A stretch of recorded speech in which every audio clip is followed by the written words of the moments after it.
शुभ्र भारती स्वयं प्रभा समुज्ज्वला स्वतंत्रता पुकारती अमृत वीर पुत्रो दृढ़ प्रतिज्ञ सोच लो प्रशस्त पुण्य पंथ है बढ़े चलो असंख्य कीर्ति रश्मियां विकीर्ण दिव्य दासी सपूत मातृभूमि के रुको न सूर साहसी सपूत मातृभूमि के रुको न सूर साहसी अरापि सैन्य सिंधु में सुवाड़ वागी से चलो और क्या बनो प्रवीर हो जयी बनो बढ़े चलो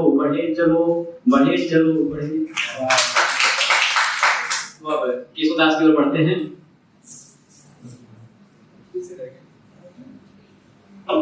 तो साथियों केशवदास जैसे हमारे मन में आते हैं तो तीन बातें सभी के मन में आते होंगे।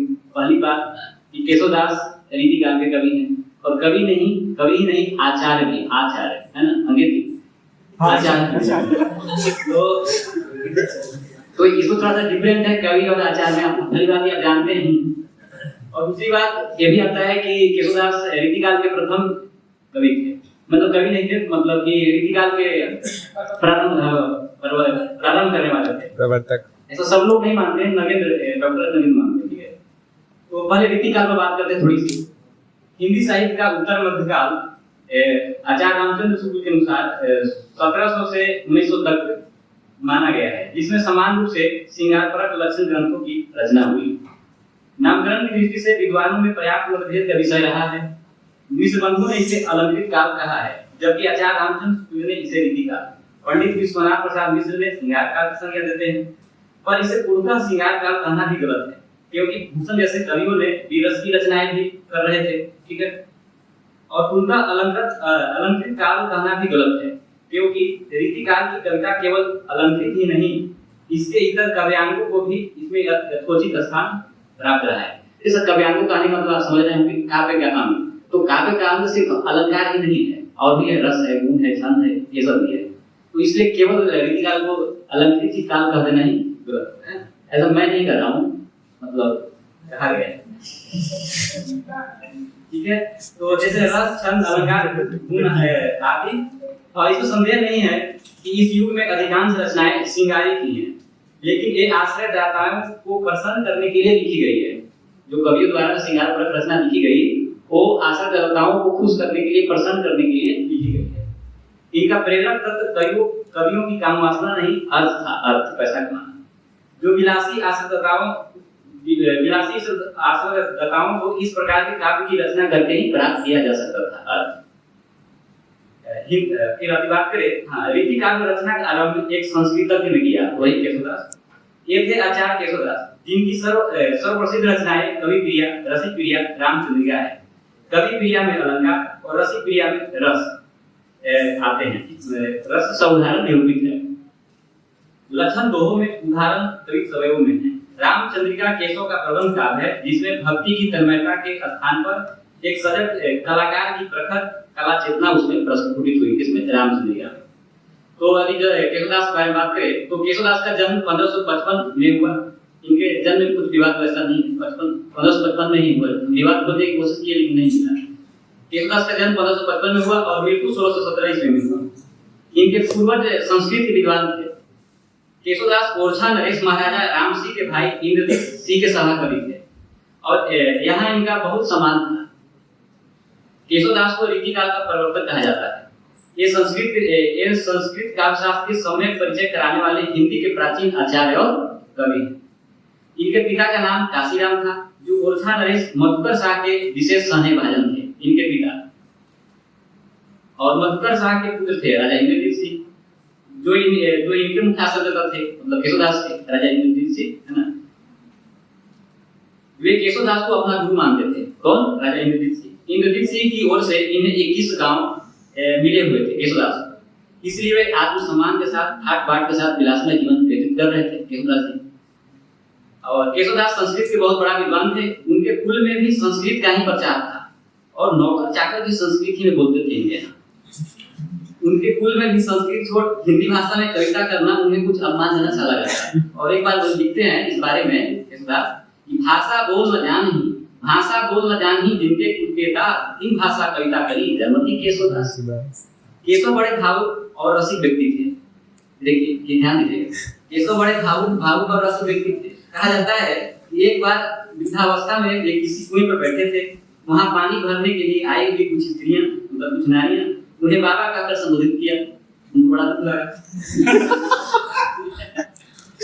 और क्या लिखते हैं, दुआ लिखते हैं, केशव कसनी असी करी, केशव केसनी असी करी, बैरिहूं दसना त्याही, चंद्रवदनी नीललोचनी बाबा कहीं कहीं त्याही। 1608 के लगभग जहांगीर ने ओरछा का राज बिरसी देव को दे दिया। ठीक है, मतलब पहले किसके पास था? राजा इंद्रजीत के पास। अब किसके पास आ गया? बिरसी देव के पास। तो केशव कुछ समय बिरसी के दरबार में रहे, फिर गंगा तट पर चले गए, वहीं रहने लगे। केशवदास जी ने काव्य के सब अंगों का निरूपण शास्त्रीय पद्धति पर किया। इसमें संदेह नहीं है कि काव्य रीति का सम्यक समावेश पहले आचार्य केशव ने ही किया, पर हिंदी में रीति ग्रंथों की अविरल और अखंडित परंपरा का प्रवाह केशवदास की कवि क्रिया के 50 वर्ष पीछे चला, और वह भी एक भिन्न आदर्श को लेकर, केशवदास के आदर्श को लेकर नहीं। केशव काव्य में अलंकारों का स्थान प्रधान समझने वाले चमत्कारी कवि थे। उनकी इस मनोवृत्ति के कारण ही हिंदी साहित्य के इतिहास में एक विचित्र संयोग घटित हुआ। संस्कृत साहित्य शास्त्र के विकास क्रम की एक संक्षिप्त उद्धरणी हो गई। केशव ने हिंदी पाठकों को काव्यांग निरूपण की उस पूर्व दशा की परिचय कराया जो भामा और उद्भट के समय में भी था, उस उत्तर दशा का नहीं जो आनंदवर्धनाचार्य, मम्मट और विश्वनाथ द्वारा विकसित हुई। भामा और उद्भट के समय में अलंकार और अलंकार्य का स्पष्ट भेद नहीं हुआ था। रस, नीति, अलंकार आदि सबके लिए अलंकार शब्द का ही व्यवहार था। केशव का महत्व इस बात में भी है, उन्होंने पहली बार संस्कृत साहित्य शास्त्र में निरूपित काव्यांगों पर हिंदी में विचार किया। इसके पूर्व कृपाराम, मोहनलाल मिश्र, रमेश आदि ने रस, श्रृंगार और अलंकार पर अलग अलग पुस्तकें लिखी थी, पर एक साथ सभी काव्यांगों का परिचय नहीं दिया। एकदम केशवदास जी ने सभी को एक साथ, केशव ने यही किया और इसीलिए वे हिंदी के प्रथम आचार्य माने जाते हैं। वे काव्य में अलंकार को अधिक महत्व देते हैं। संभवतः इसीलिए उन्होंने आनंदवर्धनाचार्य, मम्मट आदि रसवादी आचार्यों का अनुकरण न करके भामा आदि आचार्यों का अनुकरण किया। केशव ने जो काव्य विवेचन किया है उसमें मौलिकता नहीं है। ऐसा बात किया तो जो भी आचार्य हुए उनकी अपनी कोई मौलिकता नहीं रही है। वो संस्कृत के जो भी आचार्य थे ना, उन्हीं का मतलब एक अनुकरण किया गया। केशवदास ने रचनाओं में काव्य की दृष्टि से सर्वाधिक विचारणीय रामचंद्रिका है। इसकी रचना केशवदास ने वाल्मीकि के स्वप्न में कहने पर की थी। यह हनुमान नाटक प्रसन्न रागों की शैली में रचित है। पृथ्वीराज रासो के समान इसमें छंद जल्दी परिवर्तित होते हैं। रचना नाटकीय संवादों में परिपूर्ण है। एक ही पंक्ति में पात्रों के बीच प्रश्नोत्तर करा देना ये केशवदास की प्रमुख शैली है। जैसे एक है कि माँ तू कहाँ निरताप गए लोग कहीं के वो सो के लिए, एक ही वाक्य में 3-4 प्रश्न करने की कला उनमें देखी जाती है। कवि क्रिया, देखिए कवि क्रिया पर थोड़ा बात करेंगे। देखिएगा कवि क्रिया, इस ग्रंथ में केशवदास ने अलंकार शब्दों को उसी व्यापक अर्थ में ग्रहण किया है जैसे दंडी वामन आदि आचार्यों ने। कवि क्रिया कवि जनों का मार्गदर्शक ग्रंथ है। विभूचंद कहते हैं कि कवि क्रिया की रचना महाराजा इंद्रजीत सिंह की पतिव्रता वैश्या राय परवीन को शिक्षा देने के लिए हुई थी, क्योंकि राय परवीन एक सुंदर नर्तकी के साथ साथ एक कवित्री भी थी, जिन्हें ओरछा की कोकिला के नाम से भी जाना जाता था। राजा इंद्रजीत सिंह ने अपने दरबार में 6 नर्तकियों का एक अखाड़ा सा बना रखा था, जिसे इंद्र सभा से तुल्य माने जाता है। ठीक है, केशवदास ने जो मतलब ये अखाड़ा था इंद्रजीत सिंह के यहाँ, इसे इंद्र के समान तुलना किया था। शायद इंद्र के यहाँ इस तरह का अखाड़ा होता। तो इसमें एक उन्होंने लिखा कि कार्यो अखारी राज के शासन सब संगीत काको देखत इंद्र की रंजित। और इस अखाड़े में 6 नर्तकियों के बारे में छंदबद्ध परिचय दिए हैं। मतलब 6 जो नर्तकी है 6 के बारे में परिचय के रूप में छंद है, लेकिन सब नर्तकी के बारे में नहीं पढ़ूंगा। एक राय परवीन है जिसको कवि क्रिया लिखा है, उसके बारे में पढ़ता हूँ। राय परवीन अति नौरंग राय सुदेश अति विचित्र नैना निपुण लोचन ललित सुदेश। राय परवीन या परवीन राय से राजा इंद्रजीत का संबंध दाम्पत्य भाव की कोटि में पहुंच चुका था। जैसे राय परवीन उनके जीवन में वैसे ही महत्व रखती थी जैसे सत्यभामा की कृष्णा से द्वारिकापुरी में, यानी उसका स्थान पटरानी में था। ओरछा का आनंद महल राय परवीन के लिए ही इंद्रजीत सिंह ने निर्मित कराया था, जो आज भी मध्य प्रदेश के निवाड़ी जिले में स्थित है। ठीक है, केशवदास इंद्रजीत की सहमति से और परवीन राय की आग्रह पर अपनी शिष्या बनाए थे केशवदास राय परवीन। और लिखते हैं कि नाचती गावती पढ़ती सब सबे बजावती बीन, तीन में कविता एक राय प्रवीण। रसिक क्रिया के बारे में बात कर लेते हैं कि केशव ने इस ग्रंथ में रस का विशद वर्णन किया है। इसमें कुल 16 प्रकाश है। श्रृंगार रस को चूंकि रसराज माना गया है, इसलिए मंगलाचरण के बाद प्रथम प्रकाश में इसके भेदों के साथ वर्णन किया गया है। लिखते हैं रसिक क्रिया के बारे में कि अति रति गति मति एक करी, विविध विवेक विलास, रसिकन को रसिक क्रिया किन्हीं केशवदास। इस छोटी काव्य कृति में केशवदास ने राधा के विषय बनाकर अंग प्रत्यंगों का रमणीय वर्णन किया है। इस ग्रंथ में आधार भरत मुनि का नाट्यशास्त्र ही प्रतीत होता है। फिर भी यह मौलिक किसी विशेष ग्रंथ से सहायता नहीं दी गई। अब जहांगीर जस चंद्रिका के बारे में बात कर ले तो इसमें आचार्य केशवदास ने जहांगीर के शौर्य, उदारता और उसकी दानशीलता का प्रशस्ति ज्ञान दिया है। इतिहास की दृष्टि में इसमें जहांगीर के कुछ विशिष्ट सरदारों राजाओं का उल्लेख हुआ है। जहांगीर जस चंद्रिका में एक महान कवि केशवदास सम्राट जहांगीर के प्रति जो विचार रखते थे उन्हें जहांगीर जस चंद्रिका में लिखा है। इसमें प्रारंभ में उद्यम यानी उद्यम को कहते हैं श्रम या कर्म, और भाग्य मतलब नियति, इन दोनों के बीच में संवाद करा करके जहांगीर जस चंद्रिका लिखा गया है। एक बार फिर सुनाया जाता है उद्यम मतलब श्रम कहे या कर्म कहे, और भाग्य यानी कर्म और भाग्य के बीच में वाद विवाद कराकर संवाद कराकर पूरा जहांगीर जस चंद्रिका लिखा गया है।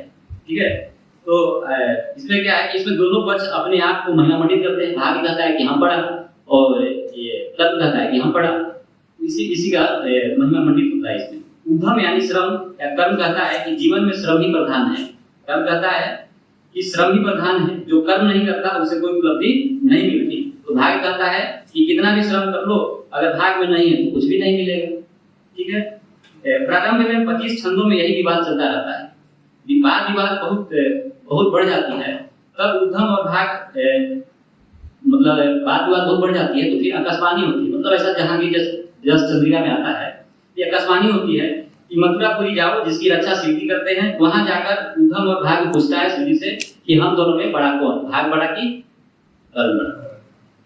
इस समय तो शिवजी के पास पहुंचता है मथुरा में, तो कहते हैं कि इस समय आगरा में जहांगीर नाम का एक बहुत प्रतापी बादशाह है। वहां जब बादशाह राज कर रहा है, तुम लोग उससे जाकर प्रश्न करो कि कर्म और भाग में कौन श्रेष्ठ है।